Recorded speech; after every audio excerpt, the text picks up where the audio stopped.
Bonjour à toi chers spectateurs et aujourd'hui parlons du film Miss Peregrine et les enfants particuliers réalisé par Tim Burton. L'histoire c'est celle de Jake qui est un jeune garçon qui a une vie tout ce qu'il y a de plus banal, mais genre vraiment banal, et qui du jour au lendemain va malheureusement voir son grand-père mourir, et il va essayer petit à petit de revenir sur son enfance assez mystérieuse dans un orphelinat peuplé d'enfants assez particuliers. Je garde le mystère, même si malheureusement la plupart des bandes annonces vous ont déjà un petit peu révélé qui sont ces enfants particuliers. Alors, pourquoi tout le monde s'acharne à penser que Tim Burton, depuis à peu près 10 ans, a perdu son style? Tim Burton, on va dire, clairement, c'est un metteur en scène qui est culte pour beaucoup de cinéphages, de cinéphiles, de cinévores, de cinéastes, dans les années 80 et 90. Et depuis le début des années 2000, on va dire depuis après Big Fish, beaucoup de gens se posent des questions sur lui. Est-ce qu'il n'a pas perdu son style? Est-ce qu'il tente trop de choses? Est-ce qu'il ne sait plus vraiment ce qu'il veut faire? Disons que l'arrivée du numérique a pas mal perturbé le cinéma de Tim Burton visiblement. Et il commence seulement à trouver des points de repère qui lui permettent d'aborder les thématiques qu'il souhaite de manière un peu plus intelligente en mêlant ce qui a fait sa patte, un jeu avec l'animatronique et l'image réelle vraiment poussée, et avec le numérique.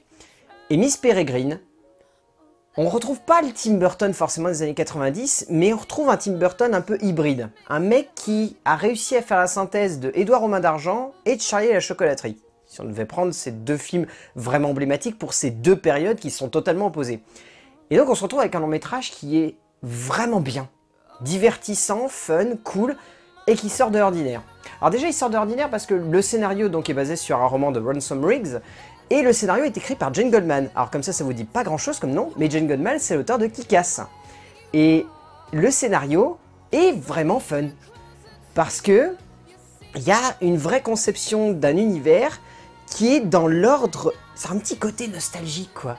C'est un petit côté Jumanji entre guillemets ce film, c'est-à-dire qu'en gros ça raconte l'histoire d'un jeune homme qui va se retrouver dans un monde qui va l'émerveiller tout de suite, où il va découvrir plein de choses, mais en même temps il connaît un petit peu, et petit à petit il va vraiment s'approprier ce monde, il va le comprendre, il va totalement se l'accaparer, et il va vouloir y retourner. Et ça fonctionne sur le spectateur puisqu'on est comme ce personnage. On a une vie tout ce qu'il y a de plus banal, on en a marre, on a envie de sortir d'ordinaire, et qu'est-ce qu'on nous propose? On nous propose un endroit où on peut totalement s'épanouir, où on peut être ce qu'on est, et où on peut vivre au grand jour avec notre vision du monde. Ça fonctionne quoi, le scénario de Jane Goldman fonctionne vraiment dans cette optique-là, et on retrouve toutes les thématiques pures à Tim Burton. C'est-à-dire vraiment ce côté, un être fantastique qui est dans un monde où on l'inflige une normalité, où on lui dit c'est comme ça que tu dois penser, et il a envie de s'assumer comme être particulier. Mais on lui dit non, tu dois vivre normalement, tu dois avoir une vie normale. Et au final, quand on lui ramène cette particularité, il se pose des questions. Et c'est juste génial de voir à quel point ce cinéaste, peu importe les scénarios, peu importe le genre, peu importe la manière avec laquelle il voit son cinéma, il arrive à s'accaparer des scénarios. Et celui de Jane Goldman, voilà, on dirait que Jane Goldman l'a vraiment conçu sur mesure pour lui, en s'appropriant le roman de Ransom Riggs. Et c'est vraiment intelligent, c'est fun. Et par contre, c'est pas du tout original. C'est peut-être le plus gros problème, c'est-à-dire que la manière avec laquelle c'est abordé, les personnages, etc., c'est original, mais toute la structure, elle n'est pas du tout originale. On arrive vraiment à avoir les retournements. On sait quasiment tout à l'avance, et c'est un petit peu gênant par moment. Ça fait que on n'arrive pas totalement à s'imprégner du récit, parce qu'il y a cette barrière où on se dit « je connais ça, je sais ce qui va arriver », et il y a des moments ça coince. Ça coince là où ça aurait pas dû coincer. Et la mise en scène, c'est du Tim Burton.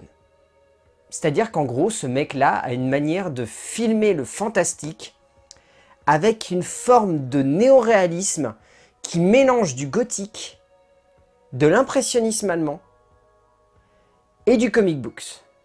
C'est-à-dire que c'est ultra hybride, mais ça fonctionne toujours aussi bien. On se retrouve voilà avec une patte, dès les premières secondes on la reconnaît. Petite déception, c'est pas Danny Elfman qui fait la bande originale. Ce qui fait que le générique d'intro a moins la saveur de certains Tim Burton où il y avait un générique qui était vraiment conçu comme un complément avec la musique de Danny Elfman. Là, c'est un petit peu dommage. Même si le générique reste classe, la bande originale en soi est classe. Mais voilà, on aurait aimé un petit peu plus. Mais voilà, tout le reste, il y a ce côté, voilà, quand on est en Floride, c'est ultra criard, c'est vraiment la banlieue à la Édouard Romain d'Argent. Donc on est complètement dans le style de Burton dès ce moment-là.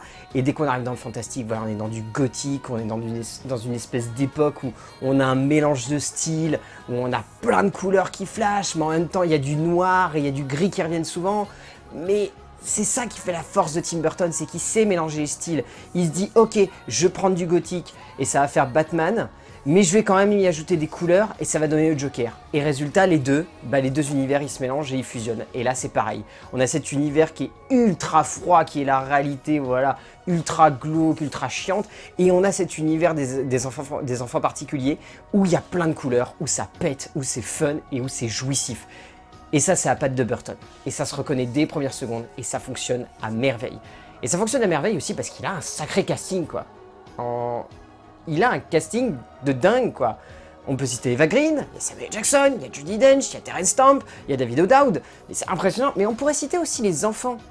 Même si, voilà, c'est tout de suite, on va rentrer en détail et on va devoir énoncer tous les enfants. Mais Asa Butterfield est vraiment bien.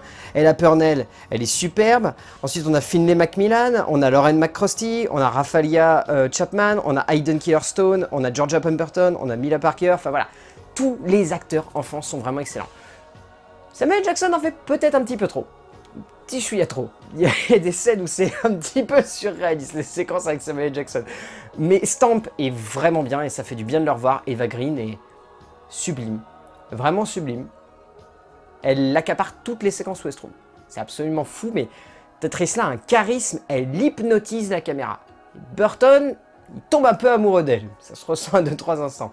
Mais au final, Miss Peregrine et les enfants particuliers, c'est un bon Burton.